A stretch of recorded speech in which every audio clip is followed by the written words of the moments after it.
This is Android Tool Time, Google I/O edition, where we announced a preview of the new Android Studio 3.0, now available for download in the Canary channel. We decided to bump the major version to 3.0 thanks to the many new features and some breaking changes that we're introducing in this release. We've been listening to user feedback about adding more language support to the platform, something fun, concise, and expressive, like Kotlin. So we've decided to bundle Kotlin support with Android Studio 3.0, allowing developers to immediately start using it in their apps. You can choose to enable Kotlin in the new project wizard, and the generated activities will use it by default. Or, when adding new activities to your projects, you can use the language selector at the bottom to switch between languages. And finally, the Convert Java file to Kotlin file refactoring will help when converting your existing classes. Android Studio 3.0 is based on the 2017.1 branch of IntelliJ IDEA and includes all the enhancements from this and the previous stable release, including parameter hints for method calls, semantic highlighting, smart conflict resolution and syntax highlighting in version control, and more. To help developers bring Android O features to their apps, we're adding support for font resources and adaptive icons in the IDE. You can now create and preview XML and binary fonts in the Fonts resource folder. The layout editor also lets you pick downloadable fonts from the Google Fonts site for text views. To create an adaptive launcher icon for your app, open the Asset Studio and select the foreground and background images that you'd like to use. Of course, we're also including O system images for the Android emulator, so you can test your changes on the current O developer preview build. Coinciding with Android Studio 3.0, there are also big changes in the build system. We have built bytecode transformations called the Sugar into the default toolchain, enabling developers to use Java 8 language features in their code and libraries. We support lambdas, method references, default and static interface methods, and try with resources on all API levels. If you were previously using Jack, which is now deprecated, or some other bytecode rewriter such as RetroLambda, migrating is as simple as removing them from your build files. With the new Gradle plugin, we are bringing performance enhancements to the build process, such as dependency resolution at execution time, faster builds for projects with a large number of modules, and incremental dexing. To support more fine-grained dependency configuration, including variant awareness for library modules, we had to introduce breaking changes to our Gradle DSL, so please refer to the documentation for migration steps. To reduce the burden of setting up and maintaining CI servers, we are also launching Google's Maven repo as a place where we distribute Google's build artifacts. At launch, we provide the Android support libraries, and you can start using them by adding the Maven repo URL to your Gradle files. Okay, let's talk about some more updates in the IDE itself. For debugging performance problems with your apps, we now ship the unified Android profiler in Studio.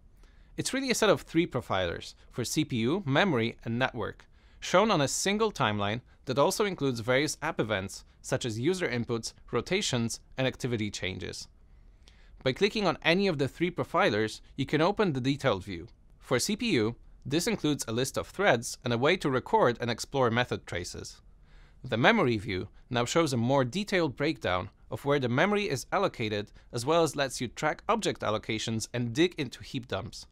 The Network tab, apart from showing network activity on a graph, includes request and response information, such as headers and payloads for HTTP requests that were made using one of the supported clients. For now, we support HTTP URL connection and recent versions of Volley and OKHTTP. Please note that when trying out the Android profiler on pre-O devices and emulators, you have to enable advanced profiling in the Run configuration window in order to see full information. If you're writing C or C++ code in another IDE, or perhaps you're using other tools such as game engine toolkits to create your APK, you can now use the Android Studio native debugger with your app. Open the APK for debugging, attach the debug symbols and sources, and you will be able to step through code just as with an app developed inside Studio. Android Studio 3.0 is the first release to support creation of instant apps from your Android projects.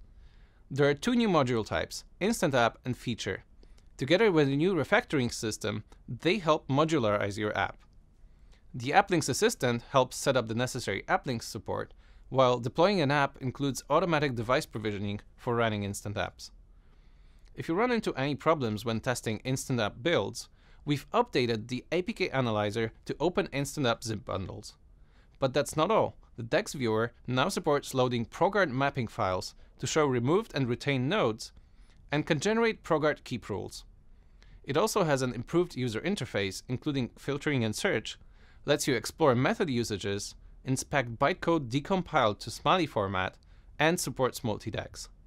The layout editor and the layout inspector are both getting updates to make iterating on layouts easier. The editor includes better right-to-left support, new constraint layout features such as chains and barriers, and has a new error panel showing problems in your layouts, for example when you're missing constraints. If you need to pull files from a device or emulator, try out the Device File Explorer, a much more user-friendly way to browse the remote file system than using ADB, for example. And finally, we have exciting updates in the Android emulator. For the first time, we're shipping emulator system images which contain the full Play Store, enabling you to seamlessly test integrations with other apps without having to sideload APKs. Play Store on the emulator also means that you no longer have to deal with outdated Google Play Services libraries, which will automatically update just like on a real Android device. Please note that the Play emulator images are signed with release keys, so you won't be able to get elevated privileges. If you require root access, you can use the standard AOSP emulator builds.